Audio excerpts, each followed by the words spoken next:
Buenos días, buenas tardes a todos. Tengo el placer de presentar ahora a la doctora Abigail Rodríguez Nava, quien es profesora de la Universidad Autónoma Metropolitana del Departamento de Producción Económica. Doctora, bienvenida, buenas tardes. Atender esta invitación al proyecto de divulgación de la ciencia de la UAM Xochimilco es para nosotros muy benéfico que esté con nosotros, sobre todo porque la investigación que realiza en economía y cómo ha estado participando últimamente analizando el fenómeno de los factores económicos que han afectado a nuestra sociedad mexicana ante esta pandemia del COVID. Creo que es muy importante que lo conozca quien nos sigue y que dejemos testimonio de cómo estamos cerrando este 2020 con información que usted nos pueda brindar. Así que de antemano, a nombre de la doctora Elsa Muñiz, quien es la coordinadora de extensión universitaria, le doy la más cordial de las bienvenidas. Y bueno, la doctora Abigail Rodríguez Nava es doctora en Ciencias Económicas por la Universidad Autónoma Metropolitana, doctora en Ciencias Financieras por el Tecnológico de Monterrey, maestra en Economía con especialidad en Política Económica por la Universidad Nacional Autónoma de México, maestra en Derechos Humanos y Democracia con especialización en Procesos Políticos y Derechos Humanos por la Facultad Latinoamericana de Ciencias Sociales, sede en México, Flaxo, licenciada en Economía por la Universidad Autónoma Metropolitana Unidad Iztapalapa y licenciada en Educación Media Básica por la Escuela Normal Superior de México. Ha colaborado como docente en diversas instituciones, como la Secretaría de Educación Pública del Gobierno mexicano, en la Escuela de Graduados en Administración y Dirección de Empresas del Tecnológico de Monterrey y en el Centro de Formación y Documentación Electoral del Instituto Electoral del Estado de México. Como dije, actualmente es profesora titular C de tiempo completo del Departamento de Producción Económica de UAM Xochimilco y es miembro de varias comisiones académicas evaluadoras, entre ellas becas de posgrado para programas al extranjero, convocatorias de ciencia básica, programas de posgrado de calidad y subcomisión evaluadora del SNI de CONACYT. Participa en varios comités editoriales y como árbitro dictaminador para varias revistas científicas especializadas. Es miembro de varias redes y cuerpos académicos de investigación y miembro del Sistema Nacional de Investigadores Nivel 2. Es especialista en política económica y en evaluación de políticas públicas, perspectiva de derechos humanos. En estas áreas ha impartido más de 200 cursos en licenciatura y posgrado y ha participado como conferencista o ponente en más de 200 congresos nacionales e internacionales. Ha publicado 100 artículos de investigación y de divulgación en revistas especializadas y capítulos de libros. Ha recibido varios reconocimientos, como el premio a la mejor tesis de doctorado en Ciencias Sociales 2005, otorgado por la Academia Mexicana de las Ciencias, la beca para Mujeres en Ciencias Sociales 2010, otorgada también por la Academia Mexicana de las Ciencias, el Consejo Nacional de Ciencia y Tecnología y el Consejo Consultivo de Ciencias de la Presidencia de la República, además del Premio de Investigación en Ciencias Sociales 2017, otorgado también por la Academia Mexicana de las Ciencias y entregado por el presidente de los Estados Unidos mexicanos. Bueno, pues bienvenida, doctora. ¿De qué nos va a hablar ante este fenómeno de la economía, el COVID y México? Gracias. Pues muy buenas tardes, muchas gracias por la invitación. Le agradezco todo el apoyo institucional de la Universidad Autónoma Metropolitana y por supuesto le agradezco a usted por esta invitación y este esfuerzo que estamos haciendo entre todos para difundir la investigación que realizamos en la UAM. Me voy a permitir compartir una pantalla. Yo quisiera exponer el tema de las repercusiones económicas derivadas de la pandemia por COVID. Muy bien. Brevemente preparé un contenido muy general que, como ustedes pueden ver, se trata de los conceptos básicos como la vulnerabilidad y algunas otras aproximaciones teóricas, temas referentes a pobreza, ingreso y carencias sociales, el enfoque de derechos humanos, cuestiones sobre empleo, nuevos enfoques de consumo y brevemente tratar sobre la inversión pública, privada y el gasto del sector público. Quisiera destacar ante todo que dada esta situación coyuntural que estamos observando, que estamos viviendo por el COVID-19, nos ha dejado claro a los investigadores en ciencias sociales que es hoy más que nunca muy importante trabajar en conjunto, trabajar de manera multidisciplinaria e interdisciplinaria, porque solamente de esta manera podemos entender mejor los problemas sociales y además, sobre todo, podemos alcanzar una mejor solución a estos problemas. Entonces, esto está muy vinculado con la parte que voy a exponer en esta breve presentación, porque justamente al hablar de cuestiones económicas, se me hace muy, muy relevante que lo vinculemos con aspectos sociales para tener un panorama más amplio de lo que estamos viviendo. En principio quisiera destacar una breve contraste entre los enfoques de políticas públicas. Si bien es cierto que tenemos múltiples tendencias y enfoques de políticas públicas, es importante destacar que uno de los enfoques más actuales es el enfoque de políticas públicas con perspectiva de derechos humanos. A mí me gusta mucho, y es parte de mi agenda de investigación actual, vincular las políticas públicas, la política económica, desde el enfoque de derechos humanos. Esto me parece esencial porque podemos hacer un contraste entre la forma tradicional como se hacen las políticas públicas y entre ellas la política económica, con la forma de esta propuesta, que es basar las políticas públicas en los derechos humanos. Y algo muy claro con esto surge precisamente desde la definición de objetivos. Mientras en el enfoque tradicional de políticas públicas, los gobiernos lo que buscan es resolver un problema social o atender una necesidad social, con el enfoque de políticas públicas, ahora los gobiernos se obligan a cumplir con ciertos compromisos que tienen en materia de derechos humanos y a garantizar el ejercicio efectivo de estos. Entonces, no es únicamente la elección de los gobiernos respecto a qué quieren hacer o respecto a qué necesidad han identificado, sino más bien son derechos humanos de carácter universal a los cuales el gobierno está obligado a cumplir. Justamente a raíz de esto tenemos que en el enfoque tradicional de las políticas públicas, las metas que se ponen los diferentes gobiernos locales o el gobierno federal, estas metas son priorizadas en función de los objetivos económicos y sociales, muchas veces en función del presupuesto público, mientras que en el enfoque de derechos humanos las metas no pueden priorizarse. No podemos decir que un derecho es más importante que otro, no podríamos decir que el derecho a la salud es más importante que el derecho a la educación, o que el derecho a la seguridad es más importante que el derecho a la vivienda, por decir, sino que todos los derechos son plenamente compatibles. De hecho, el asegurar un derecho nos permite o nos apoya para poder acceder a otros derechos. También es importante destacar que en el enfoque tradicional de políticas públicas, muchas veces se cae en acciones de filantropía y de asistencia social. Las necesidades, lo que se trata de resolver, o bien lo provee el mercado, o bien se recurren a políticas y programas que promueven el asistencialismo. En cambio, bajo un enfoque de derechos humanos, lo que se busca es crear las estrategias que garanticen que la población se empodera, que va a crear capacidades para que la población por sí misma en el futuro pueda realmente satisfacer sus derechos. También en el enfoque tradicional de políticas públicas, la participación social únicamente es una figura de fondo que simplemente se usa para darle legitimidad a alguna acción. Mientras que en los programas de derechos humanos, la participación social es esencial y la participación social debe de estar en todas las fases de las políticas públicas, desde el diseño, desde el desarrollo, la implementación de las estrategias o programas y en la evaluación. También es importante decir que actualmente, si revisamos los programas de política pública del gobierno actual e incluso del gobierno federal anterior en los últimos años, ya muchas de las reglas de operación, al menos en la letra, están incluyendo formas de participación social en estos programas para que de esta manera se incluya realmente la acción ciudadana. Un ejemplo de ello es el programa, el que antes se llamaba Programa de Pensión para Adultos Mayores, donde ya está la figura de la participación social.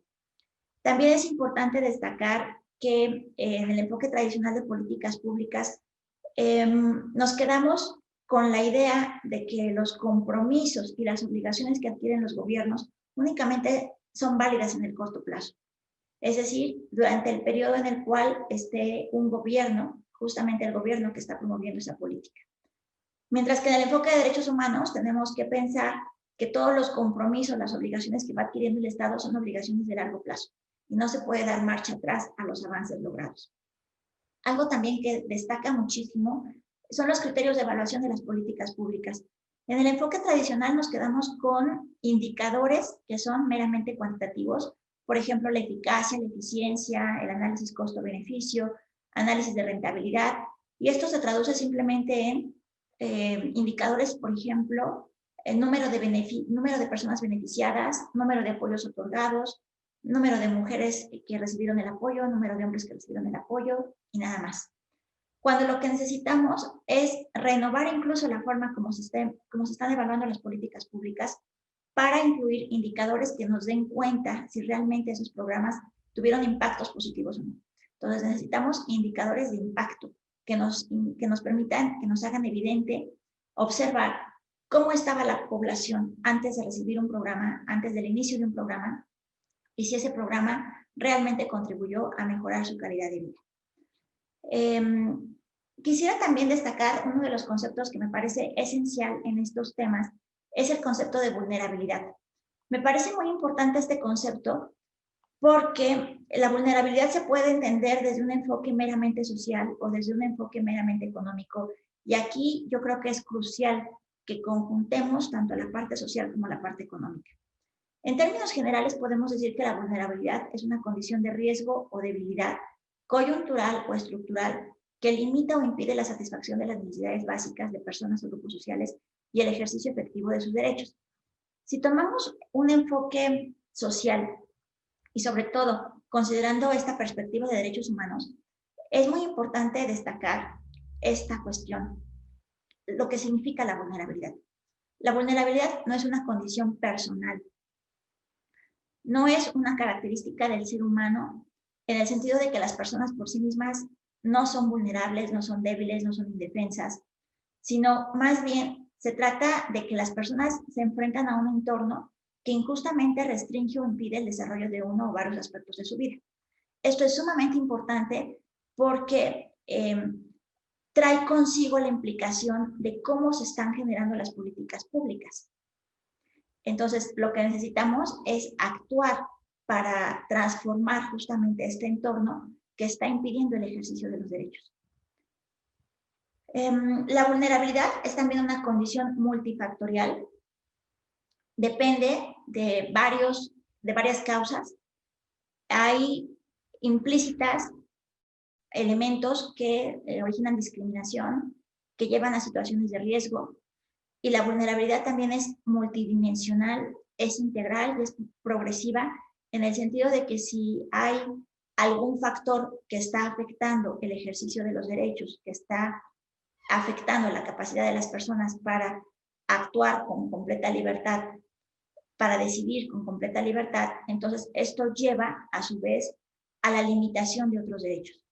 Por ejemplo, alguna persona que tenga la afectación al derecho a la salud, pues entonces eso impide que la persona pueda ejercer otros derechos, por ejemplo, el derecho al trabajo, el derecho quizá a la educación. Por ello, la vulnerabilidad se dice que es integral y es progresiva. En contraste, si únicamente consideramos un enfoque muy económico, como en lo que tengo aquí en la diapositiva, vamos a ver que nos estaremos limitando muchísimo en el concepto de vulnerabilidad. Esta diapositiva es una definición de dos autores del año 2012, pero nos dice que la vulnerabilidad en el aspecto económico se está refiriendo a la situación general en la que se encuentra un país y que corresponde a ciertas variables macroeconómicas, a la exposición a los riesgos que puede tener un país por cuestiones macroeconómicas, por ejemplo, la concentración de exportaciones en algún sector o la dependencia de importaciones estratégicas. Entonces, en conjunto, yo lo que quisiera resaltar es que si queremos hablar de un concepto de vulnerabilidad integral, necesitamos conjuntar tanto la parte social como la parte económica.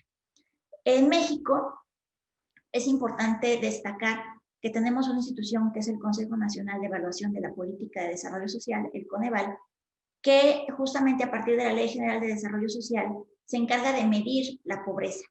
y lo hace a través de varias dimensiones. En México la pobreza se mide a partir del ingreso corriente per cápita, del rezago educativo promedio en el hogar, el acceso a los servicios de salud, acceso a la seguridad social, calidad y espacios en la vivienda digna y decorosa, acceso a los servicios básicos en la vivienda digna y decorosa, acceso a la alimentación nutritiva y de calidad, grado de cohesión social y el grado de accesibilidad a infraestructura de pavimentación. Me parece también muy importante subrayar por qué son estas dimensiones. Estas dimensiones que nos miden la pobreza en México, al igual que otras diferentes que miden la pobreza en otros países, están muy precisas en función de los indicadores y los datos a los cuales se tiene acceso. Es decir, no puede, como bien dice también el Coneval, no podemos evaluar lo que no podemos medir. Entonces, estas dimensiones están de esta manera expresadas porque tenemos facilidad para acceder a algunos de los datos referentes a ellas. El Coneval señala que una persona es vulnerable por carencias sociales cuando presenta al menos una carencia social, pero tiene un ingreso suficiente para satisfacer sus necesidades. Y también señala que una persona se encuentra en situación vulnerable por ingresos cuando no tiene un ingreso suficiente para satisfacer sus necesidades, pero tiene cubiertas todas sus carencias sociales. Esta definición de vulnerabilidad es propia de México, dado que precisamente el Consejo Nacional de Evaluación de la Política de Desarrollo Social se encarga de monitorear esta condición de vulnerabilidad y de pobreza en México. Quisiera nuevamente resaltar el concepto de vulnerabilidad, porque de acuerdo con el Coneval, las personas que son vulnerables o lo son por sufrir de alguna carencia social o lo son por sufrir de ingresos suficientes. Mientras que las personas que se encuentran en situación de pobreza son aquellas que sufren tanto carencias sociales como estas carencias por ingresos no suficientes. También el Coneval nos da indicadores muy importantes respecto a cómo medir la línea de pobreza extrema y la línea de pobreza por ingresos. El Coneval toma una medición que se refiere al valor de la canasta alimentaria por mes y el valor de la canasta alimentaria más el valor de la canasta no alimentaria.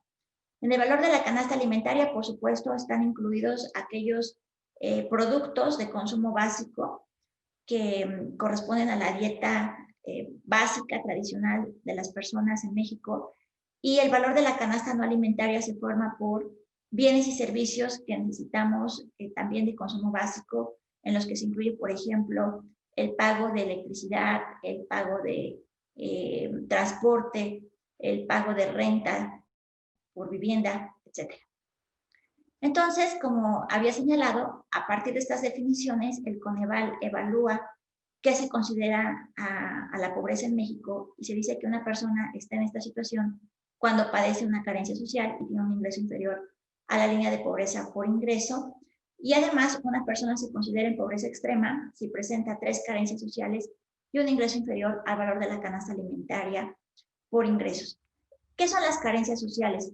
Voy a saltar esta diapositiva para poner esta otra. Esta es una gráfica que tomé precisamente del Coneval, pero esta diapositiva es muy ilustrativa porque, si se dan cuenta, aquí abajo en la parte inferior, tenemos cuáles son las carencias sociales. Las carencias sociales que mide el Coneval son rezago educativo, acceso a los servicios de salud, acceso a la seguridad social, acceso a la alimentación, calidad de espacios en la vivienda y acceso a los servicios básicos en la vivienda.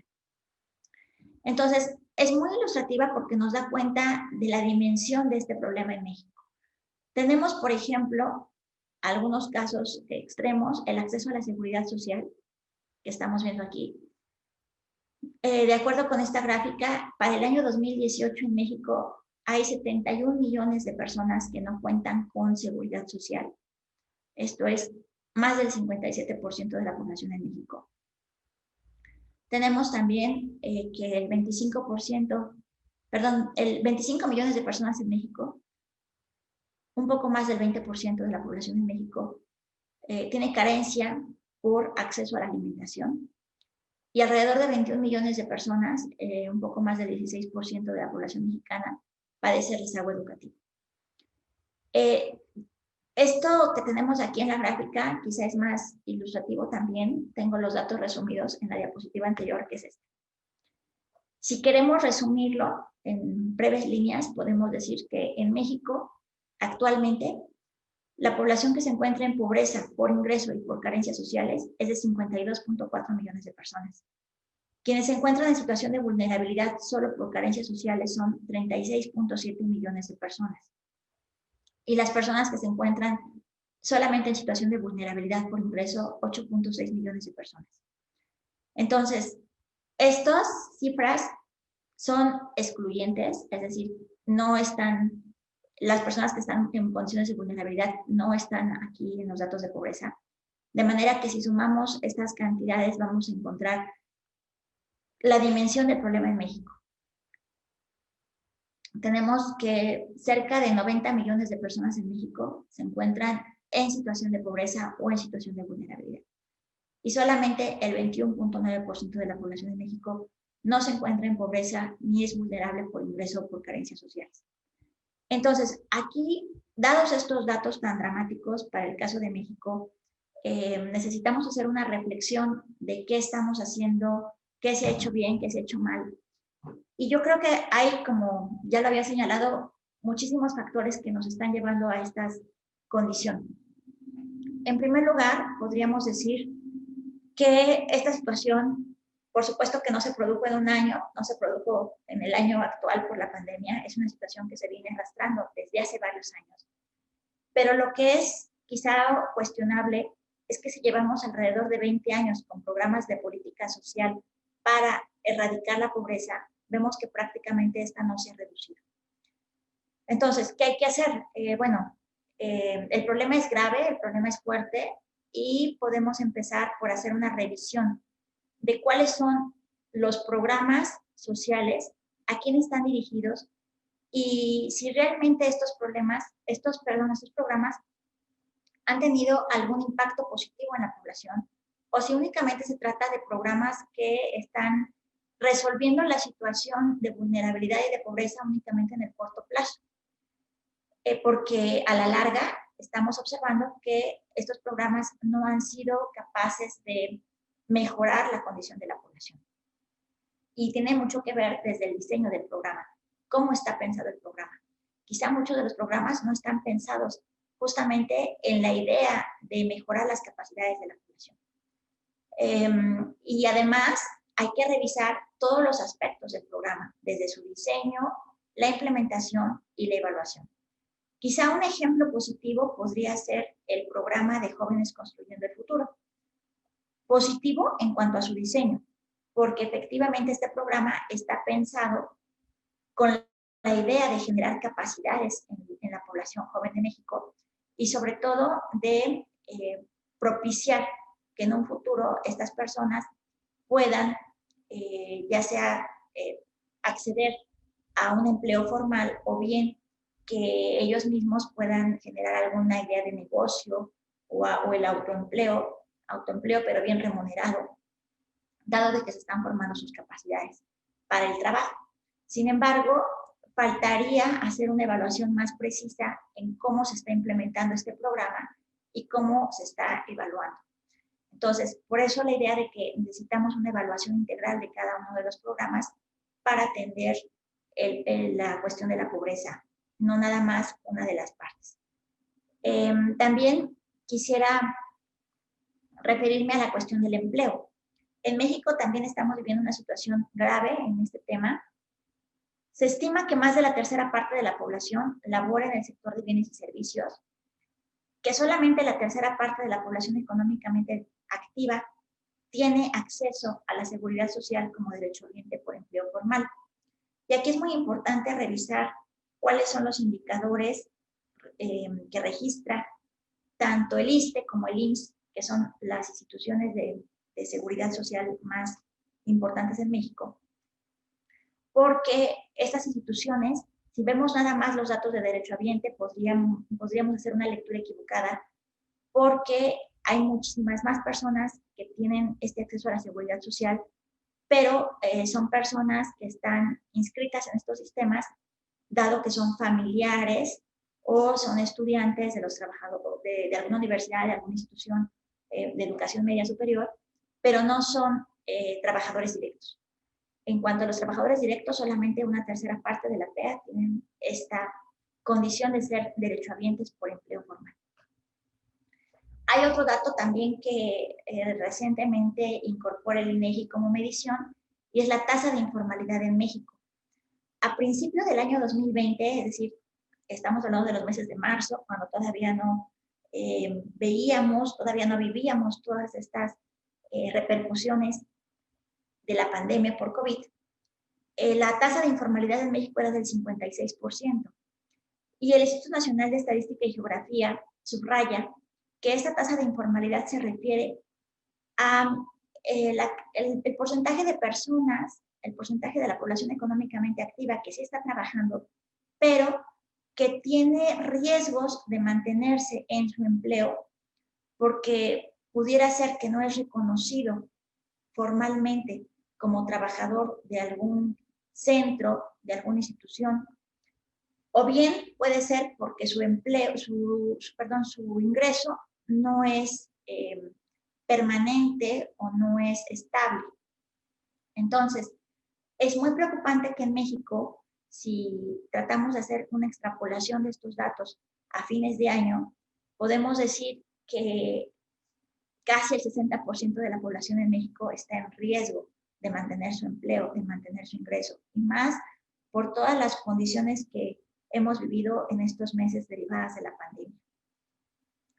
Por supuesto que los gobiernos locales y el gobierno federal han implementado diferentes estrategias de apoyo en el corto plazo para tratar de revertir esta situación de pérdida de empleos.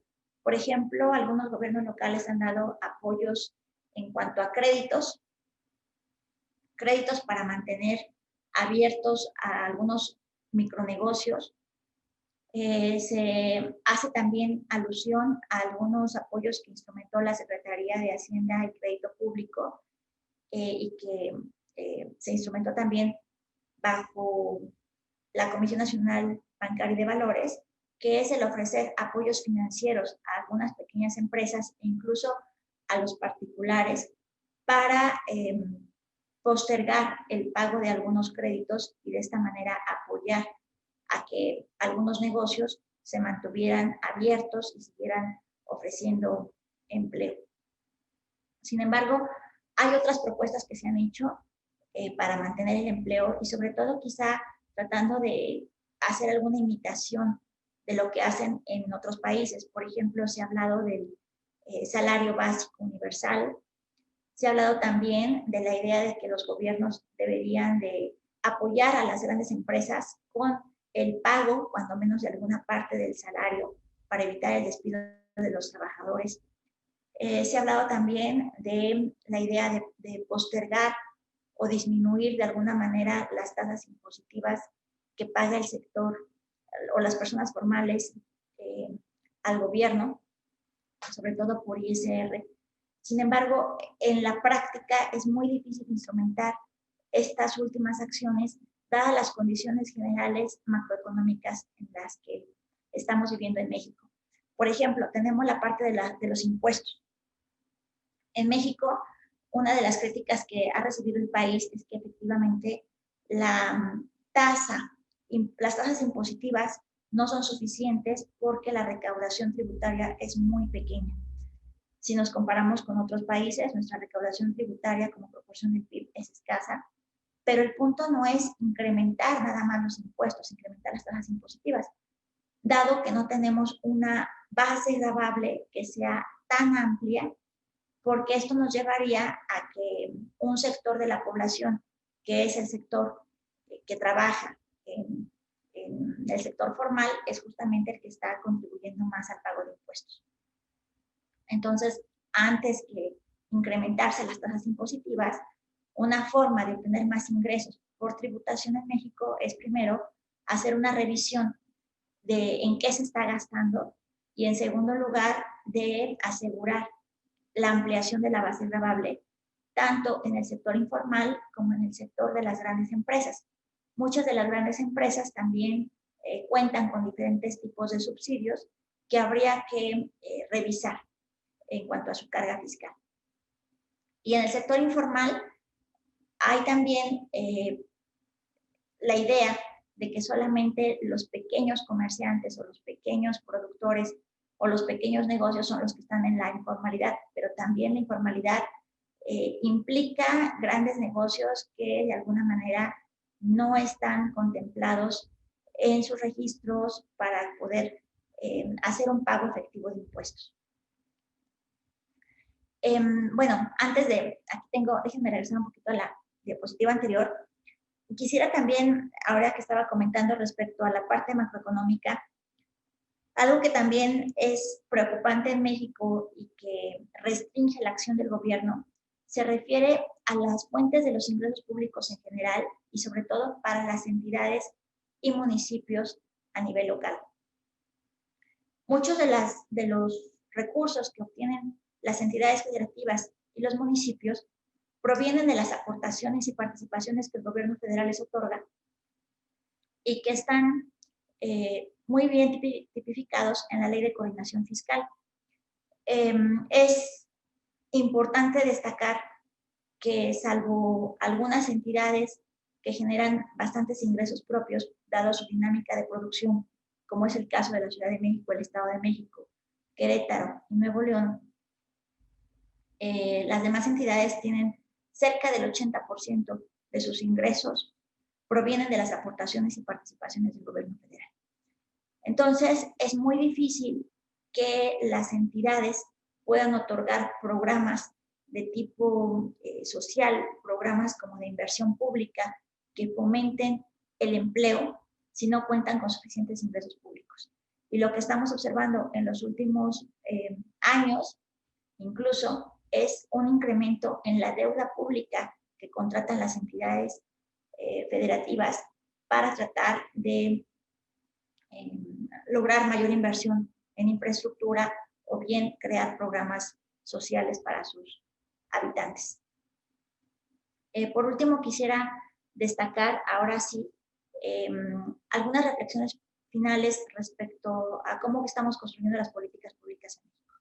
En primer lugar, quisiera subrayar que es fundamental hacer una revisión de los programas de política social para enfatizar esta necesidad de que en el diseño de los programas de política pública busquemos fortalecer las capacidades de las personas en lugar del asistencialismo. También me parece que es indispensable trabajar en la atención a la pobreza y a la vulnerabilidad desde un enfoque integral, que no sea nada más en el aspecto social o no nada más en el aspecto económico, y buscando la construcción de estrategias de largo plazo. Bueno, eso sería todo. Muchas gracias. Muchas gracias, doctora. Qué interesante y qué datos tan fuertes, ¿no? Datos que son angustiantes. Esta parte de que casi el 70% de la población está en riesgo de perder su empleo. Estos datos son aterradores. Ahí podemos entender toda la problemática social que se ha presentado, no solo a nivel económico, sino la vulnerabilidad que se presenta con las familias cuando alguien pierde el empleo, como lo ve amenazado, y emocionalmente, obviamente esto baja la energía, la posibilidad de fuerza en la salud de las personas y se pone más en riesgo de sufrir la posibilidad de ser atacado por el virus, ¿no?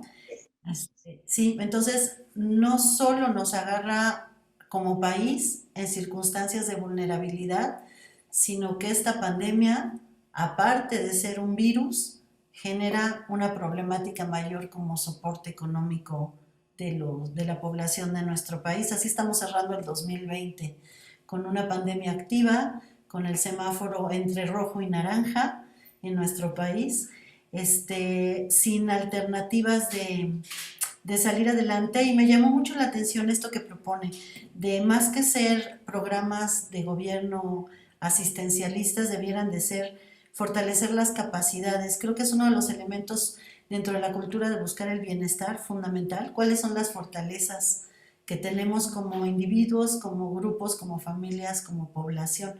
¿Cómo podríamos fortalecer estas capacidades? Una vez que identificáramos que somos fuertes porque somos solidarios, porque tenemos sentido de convivencia, de comunidad, nos agrupamos para cuestiones de beneficio muchas veces cuando nos vemos este, afectados, ¿cómo podríamos identificar cuáles son esas fortalezas y de estas cómo podríamos potenciarlas para lograr nuestro bienestar como sociedad, apoyados obviamente en las medidas de las políticas públicas? Sí, muchas gracias. Yo creo que habría aquí dos áreas importantes.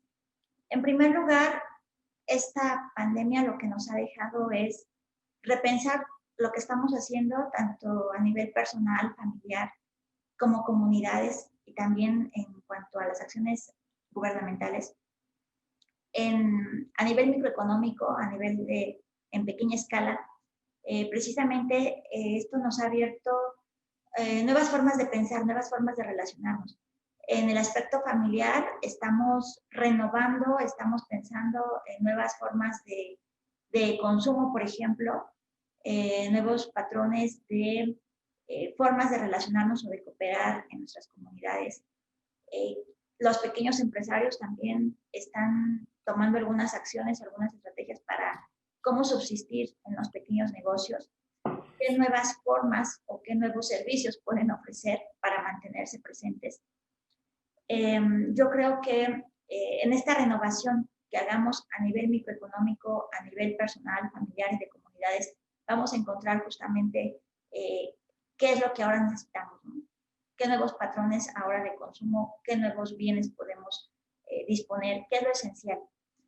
Y por otro lado, a nivel ya macroeconómico, a nivel global, en el caso de México, me parece que las políticas públicas sí tendrían que estar orientadas a pensar en el largo plazo.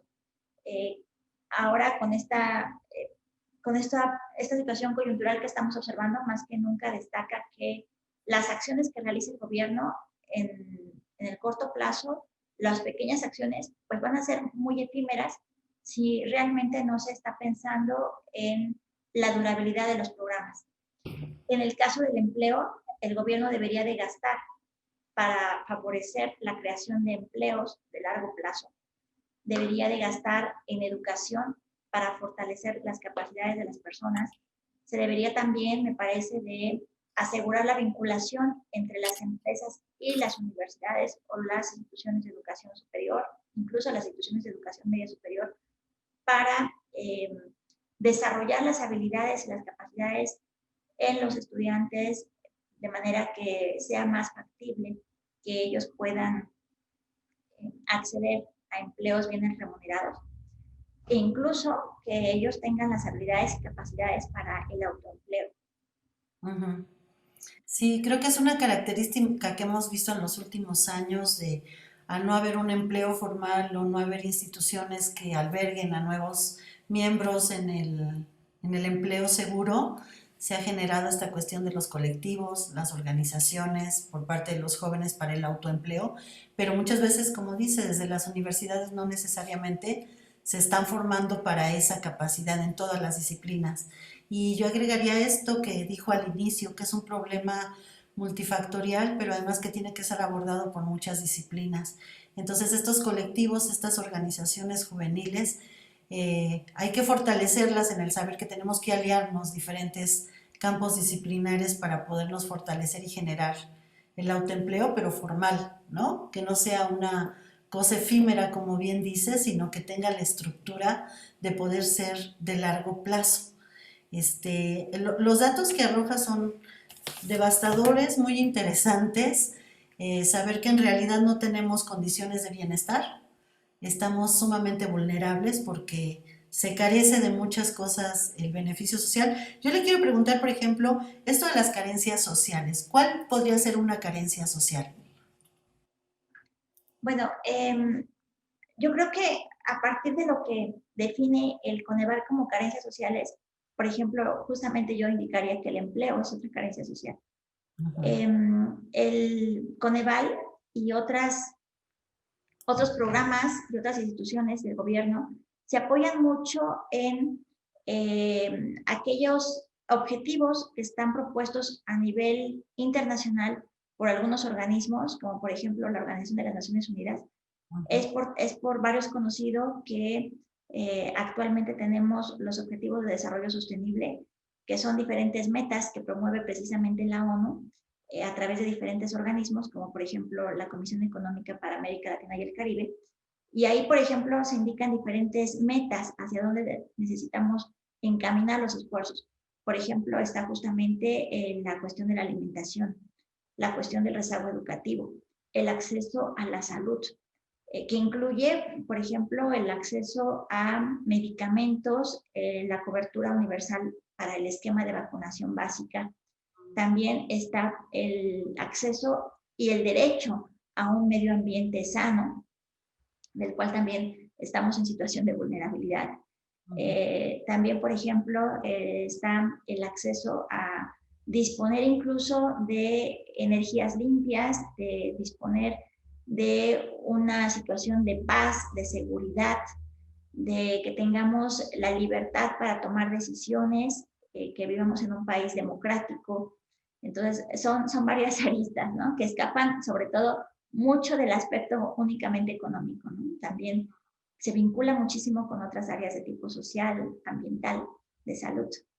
Sí, y precisamente lo que estamos buscando con este proyecto de divulgación de la ciencia, dando a conocer lo que ustedes investigan y el conocimiento que generan, nosotros partimos de que la cultura, la información, la comunicación, la ciencia, a través de la divulgación nos provee de bienestar porque tenemos conocimiento de todos los factores en los que estamos involucrados y podemos ir tomando decisiones. Quizá no todos tenemos la posibilidad de acceder a la universidad o de acceder a y a la información de los libros que ustedes publican, pero a través de estas conferencias es que nosotros nos estamos tomando una acción de compartir el conocimiento para que la gente pueda saber que estas cosas existen, que somos vulnerables, que no se han creado las condiciones en este país y en otros en mucho tiempo, en este tiempo, para poder ser beneficiados, tener lo mínimo que se requiere para ser